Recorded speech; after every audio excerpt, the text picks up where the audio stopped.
Hello friends, welcome to my channel. आज मैं आपके लिए लेकर आया हूँ फिजिक्स क्लास 10th का एक नया chapter, the human eyes and colourful world. इसका मतलब होता है दोस्तों मानव नेत्र और रंगीन संसार। तो दोस्तों चलिए हम शुरू करते हैं। पहले हम जानते हैं कि मानव नेत्र होता क्या है। तो दोस्तों मानव नेत्र जो होता है प्रकाश के अपवर्तन पर कार्य करता है। तो दोस्तों आप जैसे जानते होंगे जो प्रकाश का अपवर्तन होता है, इससे पहले वाले चैप्टर में हम पूरे डिटेल में देखे थे कि प्रकाश का अपवर्तन क्या होता है। लेकिन दोस्तों हम एक बार शॉर्ट रिव्यू देख लेते हैं कि प्रकाश का अपवर्तन होता क्या है।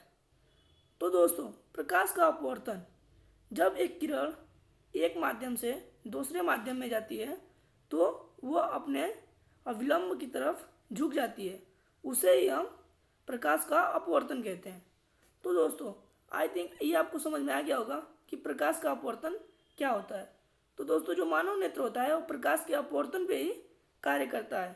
आगे देखते हैं दोस्तों जो मानव नेत्र होता है उसके महत्वपूर्ण अंग क्या होते हैं। जैसा कि दोस्तों आप जानते होंगे जो हमारी आँख होती है वो बहुत ही महत्वपूर्ण होती है। तो आँखों के ही महत्वपूर्ण जो भाग होते हैं उसके बारे में जान लेते हैं कि महत्वपूर्ण अंग कौन कौन से होते हैं। तो दोस्तों कार्निया, आइरिस, पुपिल, मानव नेत्र संबंधी तंत्रिका और नेत्र लेंस, रेटिना और सिलरी मसल्स जो नेत्र लेंस को पकड़ के रखती हैं दोस्तों, उसे ही सिलियरी मसल्स कहते हैं, इत्यादि। तो दोस्तों आइए हम जानते हैं कि ये अंग कहाँ होते हैं और इनका उपयोग क्या होता है। तो दोस्तों आइए हम जानते हैं जो आँख के अंग होते हैं, जो महत्वपूर्ण अंग होते हैं वो क्या होते हैं। तो दोस्तों जैसा आप फिगर में देख रहे होंगे, ये जो ऊपर का होता है, जो ये सफ़ेद सफ़ेद होता है पूरा, इसे हम कॉर्निया कहते हैं। जो सबसे ऊपर का भाग होता है उसे हम कॉर्निया कहते हैं। यह पूरा सफ़ेद झिल्ली नुमा होता है और इसके जो अंदर होता है दोस्तों, ये जो गोल नुमा होता है, ये जो गोला सा होता है, इसे हम आइरिस कहते हैं। ये जो गोल नुमा होता है दोस्तों, इसे हम आइरिस कहते हैं। दोस्तों जो प्रकाश की किरण होती है न कॉर्निया से अंदर जाती है और न आइरिस से जाती है। तो दोस्तों जो प्रकाश की किरण होती है वो किससे जाती है, जो बीच में गोल सा होता है, इसे हम पुपिल कहते हैं। और ये जो प्रकाश की किरण होती है दोस्तों, वो पुपिल के माध्यम से ही अंदर जाती है। तो चलिए दोस्तों हम फिगर में देखते हैं। तो दोस्तों आइए हम देखते हैं जो मानव नेत्र की संरचना होती है वो कैसी होती है। तो दोस्तों आप जो फिगर में देख रहे होंगे ये होता है मानव नेत्र की संरचना। ऐसे ही मानव नेत्र की जो संरचना होती है दोस्तों ऐसे ही होती है। जो बोर्ड एग्जाम में कई बार पूछा है मानव नेत्र की संरचना बताइए, उसे हम लोग ड्रा करते हैं बोर्ड एग्जाम में। तो दोस्तों इसके जो अंग होते हैं, जो इसके पार्ट होते हैं, इसके बारे में हम जानेंगे। तो दोस्तों जो सबसे पहले होता है, जो मानव नेत्र होता है, उसके जो सबसे पहले जो ऊपरी भाग होता है इसे हम कॉर्निया कहते हैं। कॉर्निया जो होता है दोस्तों वो सफ़ेद होता है। उसके तो अंदर देखते हैं दोस्तों जो ब्लैक होता है उसे हम आइरिस कहते हैं। और आइरिस तीन प्रकार का होता है दोस्तों, एक ब्लैक होता है, दूसरा ब्लू होता है और तीसरा भूरा होता है। और लास्ट में देखते हैं दोस्तों जो आइरिस के बीच में होता है सेंटर में, उसे हम पुपिल कहते हैं। और पुपिल की सहायता से ही दोस्तों प्रकाश जो होता है अंदर जाता है। दोस्तों जो ये बीच में दिखता है उसे हम मानव नेत्र कहते हैं, नेत्र लेंस। जो नेत्र लेंस होता है दोस्तों वो डिपेंड करता है प्रकाश पे। अगर अधिक प्रकाश एक साथ आंखों में पड़ती है तो मानव नेत्र जो लेंस होता है, जो नेत्र का लेंस होता है दोस्तों, वो सिकुड़ जाता है। और जो प्रकाश धीरे आती है तो क्या होता है दोस्तों, वो फैल जाता है। यह एक फ्लेक्सिबल होता है दोस्तों जो मानव नेत्र होता है। और जो मानव नेत्र होता है दोस्तों वो आँख में जो मानव नेत्र को पकड़ के रखते हैं उसे हम सिलेरली मसल्स कहते हैं, जिसे हम सिलेरी मांसपेशियाँ कहते हैं दोस्तों। वो मानव नेत्र को पकड़ के रखता है। और दोस्तों जो प्रतिबिंब बनता है, तो दोस्तों जो प्रतिबिंब बनता है वो रेटिना बनता है। और रेटिना कहाँ होता है दोस्तों, वह पीछे होता है। और इसमें एक और होता है पार्ट दोस्तों जिसे हम कोराइड कहते हैं। जो दोस्तों कोराइड होता है वो मानव नेत्र का सबसे महत्वपूर्ण अंग होता है। जो कोराइड होता है दोस्तों, कोराइड की सहायता से ही जो आँख में एनर्जी प्रदान होता है, जिसे न्यूट्रिशन कहते हैं, जो कोराइड की सहायता से ही दोस्तों आँखों को न्यूट्रिशन मिलता है। और उसी न्यूट्रिशन के कारण जो आँख होती है हमारी वो कार्य करती रहती है। आगे हम देखते हैं दोस्तों, इसके एक एक पार्ट के बारे में जानेंगे। इसके एक एक पार्ट क्या होती है उसको हम डिटेल में देखेंगे। तो चलिए हम देखते हैं सबसे पहले कॉर्निया क्या होती है। तो दोस्तों जैसा कि मैं फिगर में बताया हूँ, जो कॉर्निया होता है वो सबसे आगे का भाग होता है। जो सबसे आँख की जो सबसे आगे का भाग होता है दोस्तों, उसे हम कॉर्निया कहते हैं। और जो इसकी आकार होती है दोस्तों, वो उत्तल लेंस की तरह होती है। और यह कैसा होता है पदार्थ दोस्तों, यह पारदर्शी पदार्थ होता है। पारदर्शी का मतलब होता है दोस्तों जिसके आर पार दिखाई दे, जिसे ट्रांसपेरेंट बोलते हैं, जिसे हम ट्रांसपेरेंट बोलते हैं। जिसके आर पार दिखता है उसे हम पारदर्शी बोलते हैं दोस्तों। तो आगे देखते हैं हम दोस्तों कि आइरिस क्या होती है। आइरिस को हिंदी में पुतली भी बोलते हैं दोस्तों। जो आँख की जो पुतली होती है उसे हम आइरिस कहते हैं। जो आगे का गोल काले रंग का होता है दोस्तों, उसे हम आइरिस कहते हैं। और आइरिस के कोई कलर फिक्स नहीं होती दोस्तों, वो 3 रंग का होता है, लेकिन मैक्सिमम जो कलर होता है वह काला होता है। इसीलिए काले अंग को आइरिस कहते हैं दोस्तों। जो काला होता है, पहला जो होता है वो काला होता है, दूसरा नीला होता है और तीसरा भूरा होता है। कुछ जानवरों के जो आइरिस होती है दोस्तों वो चमकती है। जो आइरिस चमकती है दोस्तों उसे हम टिपिडम लूसिडम कहते हैं। यह टिपिडम लूसिडम के ही कारण जो जानवर की आँख होती है वो अंधेरे में चमकती है। तो चलिए दोस्तों हम आगे देखते हैं। दोस्तों पुपिल क्या होता है। आइरिस की जो मध्य में होता है दोस्तों, जैसा कि मैं फिगर में आपको दिखाया हूँ, आइरिस होता है वो गोल काला होता है, तो उसे हम आइरिस कहते हैं। तो आइरिस की जो मध्य में होता है दोस्तों, एक छोटा सा छिद्र होता है, उसे हम पुपिल कहते हैं। और पुपिल की सहायता से ही दोस्तों जो प्रकाश होता है वह अंदर जाकर लेंस से टकराता है। तो आगे देखते हैं दोस्तों हम सिलियरी मसल्स क्या होता है। जो नेत्र लेंस को पकड़ के रखता है उसे हम सिलियरी मांसपेशियां कहते हैं। यह जो होता है दोस्तों वह 6 प्रकार का होता है। जो सिलियरी मसल्स होता है दोस्तों वह 6 होता है। यह एग्जाम में पूछ चुका है दोस्तों कि नेत्र लेंस को पकड़ के रखने वाला सिलियरी मसल्स कितना होता है, तो वह कितनी होती है, संख्या 6 होती है। जो सिलियरी मसल्स की संख्या होती है दोस्तों वो 6 होती है। आगे देखते हैं दोस्तों हम जो मानव नेत्र लेंस होता है उसे हम देखते हैं ये कैसा होता है। तो दोस्तों जो मानव नेत्र लेंस होता है इसकी जो अपवर्तनांक होती है वो अधिक होती है। और जिसकी अपवर्तनांक अधिक होती है दोस्तों वो बहुत चमकता है। जैसे हीरा का अपवर्तनांक बहुत अधिक होता है दोस्तों, 2.4 कुछ होता है दोस्तों। इसकी जो अपवर्तनांक होती है हीरा का, वो भी बहुत तेज चमकता है क्योंकि उसकी अपवर्तनांक अधिक होती है। ऐसे ही जो मानव नेत्र की जो लेंस होती है दोस्तों, मानव नेत्र में जो लेंस होता है वह उत्तल लेंस होता है दोस्तों, लेकिन इसकी अपवर्तनांक अधिक होने के कारण वह चमकता है। जो इसकी सुरक्षा होती है दोस्तों, जैसा कि दोस्तों आप देखे होंगे नेत्र के जो सामने होता है, जो मानव नेत्र लेंस होता है उसके जो सामने होता है एक लिक्विड होता है, उसे हम एक्वस ह्यूमरस कहते हैं, जो एक द्रव की तरह होता है। यह इसकी सुरक्षा करता है। यह बहुत ही कम मात्रा में होता है दोस्तों। जो लेंस के सामने जो लिक्विड होता है उसे हम एक्वस ह्यूमरस कहते हैं, जो बहुत कम मात्रा में होता है, जो लेंस की सुरक्षा करता है। तो आगे देखते हैं दोस्तों रेटिना क्या होता है।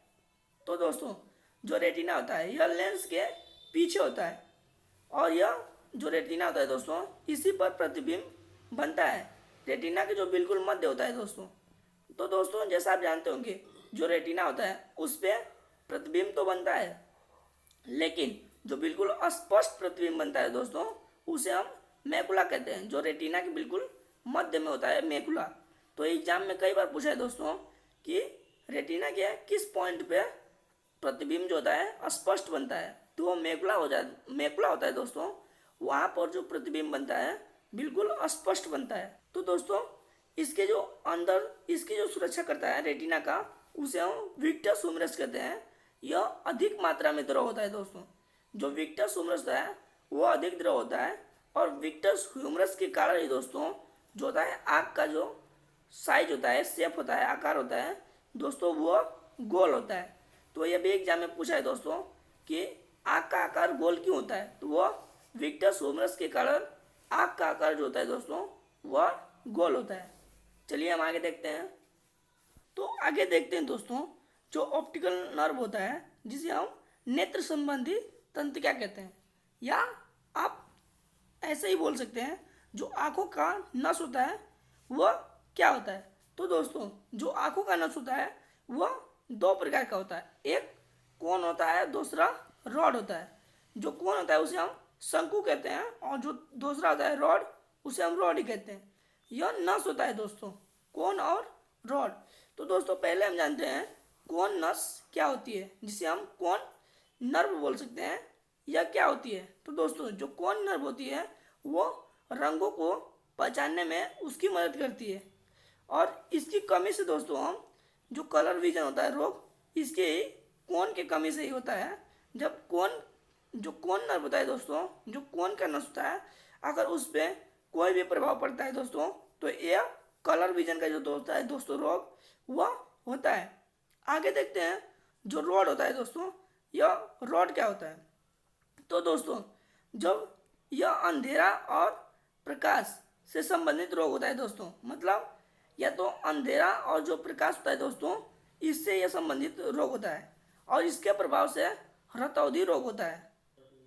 तो दोस्तों जैसा कि आप जानते होंगे यह जो होता है जो ह्यूमन आइज का जो स्ट्रक्चर होता है दोस्तों, जैसा आप अभी दिखा दे रहा हूँ फोन के, ऐसे जो होता है ह्यूमन आइज का जो स्ट्रक्चर होता है दोस्तों ऐसे, और ये जो पीछे होता है दोस्तों यह रेटिना होता है, और यहाँ पे हमारी लेंस होती है, और ये सिलेरी मसल्स होते हैं। जो ये रेटिना होता है दोस्तों, अगर यहाँ पे जो ये नस आके मिलती हैं, जो ये दो नस आके मिलती हैं दोस्तों, ये कोन और ये रॉड, जहाँ पे दोस्तों मिलते हैं उसके बीच अगर कोई भी प्रकाश का प्रतिबिंब अगर जाके यहाँ पे बन रहा है तो यह दोस्तों ये दिखाई नहीं देता है, और जो ये दिखाई नहीं देता है उसे ही हम ब्लाइंड स्पॉट कहते हैं। ऐसा मानते हैं दोस्तों कि वहाँ पर प्रतिबिंब बना ही नहीं हो, उसे हम ब्लाइंड स्पॉट कहेंगे। जहाँ पे रेटिना में दोस्तों, जहाँ पे रेटिना में दो नस आके मिलती हैं, या जो जहाँ पे नस होती हैं वहाँ पे प्रतिबिंब नहीं बनता है, उसे ही हम ब्लाइंड स्पॉट कहते हैं। आगे देखते हैं दोस्तों, हम मोतियाबिंद क्या होती है। तो दोस्तों जैसा कि आप जानते होंगे यह बुढ़ापे में अधिकतर मोतियाबिंद रोग देखने को मिलता है। तो दोस्तों जो सिलेरी मसल्स होता है, जैसा दोस्तों अभी मैं दिखा दे रहा हूँ, ऐसे मान लीजिए ये ह्यूमन आइज का स्ट्रक्चर है। जो दोस्तों यहाँ पे लेंस होता है यह सिलेरी मसल्स से जुड़ा हुआ होता है, और जब सिलेरी मसल्स बढ़कर यहाँ लेंस के ऊपर चढ़ने लगते हैं तो क्या होता है, उसे ही हम मोतियाबिंद कहते हैं। तो दोस्तों जैसा आप इसकी डिफिनेशन देख सकते हैं, जब सिलेरी मसल्स बढ़कर लेंस के ऊपर चढ़ने लगता है तो उसे ही हम मोतियाबिंद कहते हैं। और इसका एक ही इलाज होता है दोस्तों मोतियाबिंद का, कि उसको ऑपरेशन किया जाता है। ऑपरेशन में जो मांसचड़ी होती हैं उसे डॉक्टर उतार देते हैं, जो मांस होती है दोस्तों लेंस पर से हटा दिया जाता है। तो दोस्तों जो रेटिना होता है, जैसे जो पीछे का जो रेटिना होता है इसके पीछे भी एक होता है लेयर जिसे हम चारकोड कहते हैं, जो चारकोड होता है दोस्तों उसका जो काम होता है आँखों को खून, vitamin A, vitamin D, nutrition पहुंचाता है। मतलब दोस्तों जो ये आँखों को न्यूट्रिशन मिलता है यह चारकोड की सहायता से ही मिलता है, और जो चारकोड होता है वो रेटिना के ही पीछे होता है, यह एक लेयर की तरह होता है। तो आगे हम देखते हैं दोस्तों। तो दोस्तों आइए हम जानते हैं जो मानव नेत्र होता है वो कार्य कैसे करता है। तो दोस्तों जैसे आप फिगर में देख रहे होंगे, इसमें क्या होता है, सबसे पहले जो एक प्रकाश की किरण आती है वो क्या करती है, सबसे पहले कॉर्निया से टकराती है, और कॉर्निया को आप जानते ही होंगे यह क्या होता है, पारदर्शी होता है, मतलब यह प्रकाश को अंदर करेगा। जब यह प्रकाश को अंदर करेगा दोस्तों तो क्या होगा, इसके बीच में ही होता है एक जिसे हम आइरिस कहते हैं, और आइरिस पे प्रकाश पड़ता है, और आइरिस की जो छिद्र होता है दोस्तों जो बिल्कुल बीच में होता है उसे हम पुपिल कहते हैं। तो पुपिल के माध्यम से दोस्तों जो प्रकाश होता है वो अंदर जाता है। अंदर जाने के बाद दोस्तों वह लेंस से टकराता है और लेंस से टकराने के बाद क्या करता है दोस्तों, लेंस या रेटिना पर फिगर ड्रॉ करता है। तो दोस्तों ये जो कार्य करता है इसको हम एक बार पढ़ लेते हैं। सबसे पहले प्रकाश की किरण कॉर्निया में प्रवेश करती है और पुपिल की सहायता से लेंस पर पड़ती है और लेंस द्वारा जो रेटिना पर प्रतिबिंब बनता है दोस्तों, वो कैसा बनता है, वो उल्टा बनता है। जो मानव नेत्र होता है दोस्तों, जो इसकी मानव नेत्र की व्यास होती है, जैसा कि दोस्तों मैं बताया हूँ कि यह जो मानव नेत्र होता है वह गोल होता है। तो इसकी एक रेडियस होती है दोस्तों, जो इसकी व्यास होती है उसे हम देख लेते हैं। इसे 2.5 की होती है। मतलब दोस्तों जो यह पूरा व्यास होता है, जो डायमीटर होता है दोस्तों, वह 2.5 सेंटीमीटर का होता है। और हमारी जो आंखें होती है दोस्तों 576 मेगापिक्सल का होता है। जैसे दोस्तों आप कैमरे को देखे होंगे, जो कैमरा होता है कभी देखे होंगे 48 मेगापिक्सल, 64 मेगापिक्सल, ऐसे जो होते हैं कैमरे दोस्तों, तो इनसे बहुत ही अधिक होता है हम लोग की जो आंखों का जो लेंस होता है दोस्तों, यह बहुत ही पावरफुल होता है। वह 576 मेगापिक्सल का होता है। आई थिंक ये आपको समझ में आ गया होगा दोस्तों। बहुत जल्दी हम इसका पार्ट 2 लेकर आएंगे और पार्ट 2 में आपको बताएंगे इसके जो दोष होते हैं, इसका निवारण कैसे होता है, इन सब के बारे में हम बात करेंगे दोस्तों। तो प्लीज़ आप मेरे चैनल को लाइक, शेयर एंड सब्सक्राइब कर दीजिएगा।